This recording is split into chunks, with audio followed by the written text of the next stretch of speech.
Good morning, students. In our last class, we had studied about normal blood cell count and normal composition of blood.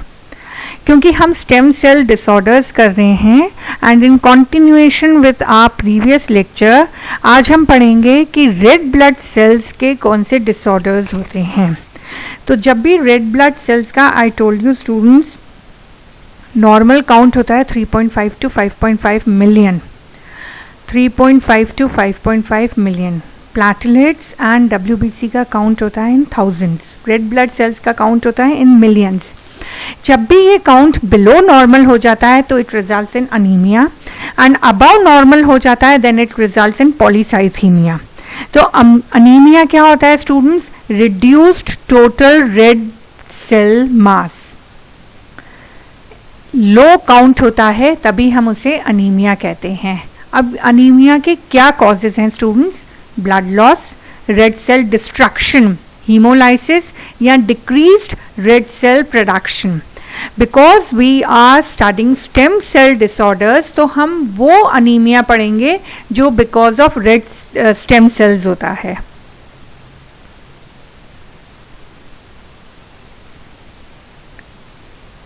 So students, अब हम देखेंगे कि anaemia की वजह से red cells के shape में भी चेंजेस आ जाती हैं.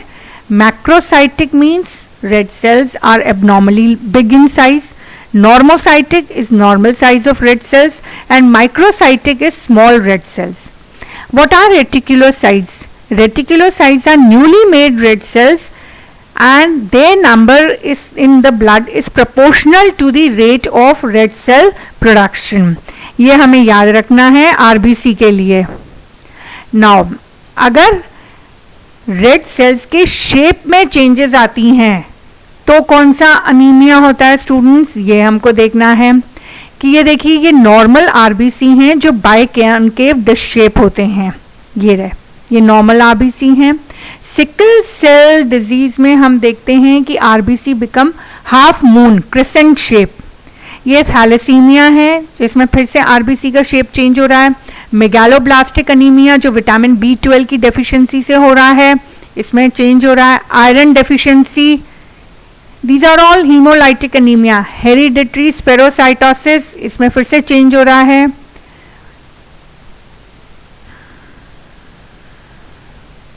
मेन स्टूडेंट्स हमें यही पढ़ने हैं. सिकल सेल, थैलेसीमिया, मेगालोब्लास्टिक, ये iron deficiency anaemia and hereditary स्पेरोसाइटोसिस.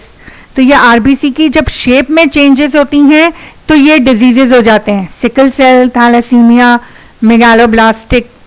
और आरबीसी का नंबर चेंज हो जाए तो मैक्रोसाइटिक, रेटिकुलोसाइट्स, माइक्रोसाइटिक ऐसे बोलते हैं हम. Now anaemia. Classification of anaemia now on the basis of cause. अगर रेड सेल का प्रोडक्शन कम हो रहा है, डिक्रीज्ड रेड सेल प्रोडक्शन हो रहा है तो उसमें क्या होगा स्टूडेंट्स? या तो स्टेम सेल डैमेज हो रहा है.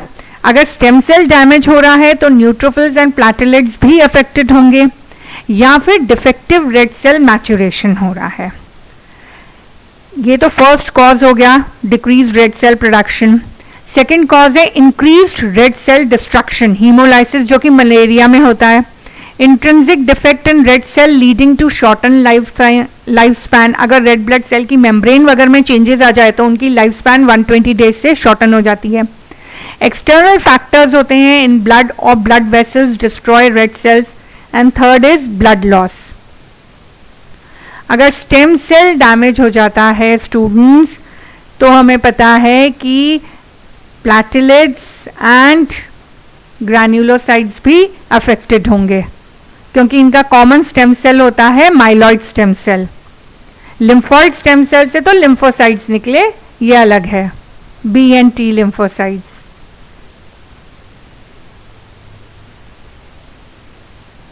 नाउ एप्लास्टिक अनीमिया, ये हमें डिटेल में पढ़ना है. स्टेम सेल डिसऑर्डर होता है. एप्लास्टिक अनीमिया में स्टेम सेल ही आपका डिफ्रेंशिएट प्रॉपरली नहीं होता है तो इसमें decrease numbers of pluripotent stem cells आ जाते हैं.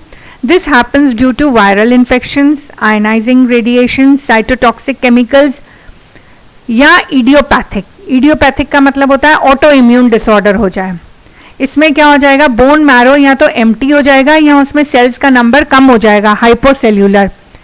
Because pluripotent stem cell is affected, तो आरबीसी, न्यूट्रोफिल्स, थ्रोम्बोसाइट्स तीनों ही कम होंगे, तो उसे हम कहेंगे अनीमिया, न्यूट्रोपीनिया एंड थ्रोम्बोसाइटोपीनिया। इसमें बोन मैरो या स्टेम सेल ट्रांसप्लांटेशन किया जाता है।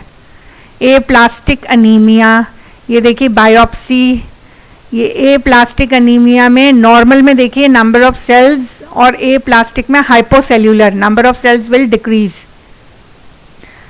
नाउ अनीमिया क्योंकि किसी सेकेंडरी इन्फेक्शन की वजह से हो जाए, किसी डिजीज के बाद अनीमिया हो जाए, तो उसमें क्या होता है, रूमेटॉइड आर्थराइटिस है जैसे, किडनी फेलियर, क्योंकि किडनी ही इराथ्रोपोइटिन बनाता है, तो इराथ्रोपोइटिन नहीं होगा तो आरबीसी नहीं बनेंगे। कैंसर, माल न्यूट्रिशन, इनमें क्या होता है, decrease stimulus for red cell production. Bone marrow में कुछ गलत नहीं होता है, और ये अनीमिया में बोन मैरो ट्रांसप्लांटेशन नहीं चाहिए। इसमें तो anaemia is resolved if causative disorder cured, may be treatable with synthetic erythropoietin. Now iron deficiency anaemia, these are the most common cause of anaemia.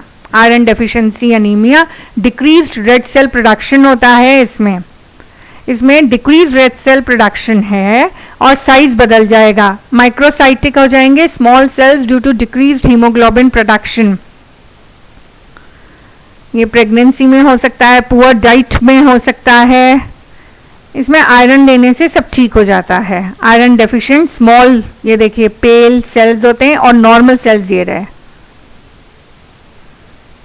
Anaemia due to vitamin B12 deficiency, मैंने आपको बताया था, megaloblastic या pernicious anaemia कहते हैं इसको। इसमें क्या हो जाते हैं, साइज बड़ा हो जाता है। पिछली बार आपने देखा था आयरन डेफिशिएंसी में साइज छोटा हो रहा था, माइक्रोसाइटिक। विटामिन B12 या मेगालोब्लास्टिक अनीमिया जो होता है, पर्नीशियस अनीमिया, इसमें साइज जो होता है वो बड़ा हो जाता है। Okay, macrocytic.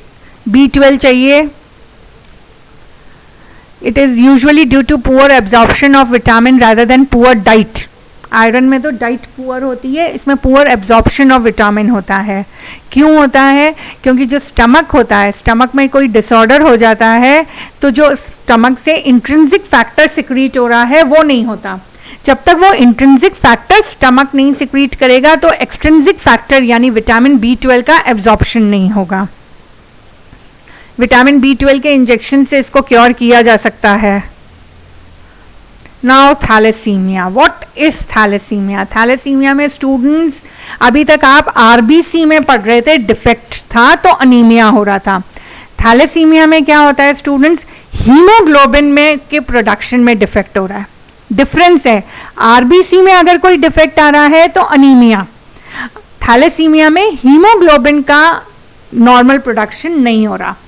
तो thalassaemia is caused by defect in genes for either of the protein chains in haemoglobin. Haemoglobin में हमें पता है 2 alpha and 2 beta protein chains होती हैं, 4। इन चारों चेन्स में से किसी एक में भी अगर डिफेक्ट आ गया तो थैलेसीमिया हो जाता है। थैलेसीमिया में माइक्रोसाइटिक अनीमिया होता है। Okay, thalassaemia major. Thalassemia major is the severe form of thalassemia in which most patients depend on red cell transfusion to survive. Mild और moderate में thalassemia minor आता है, ये thalassemia major है।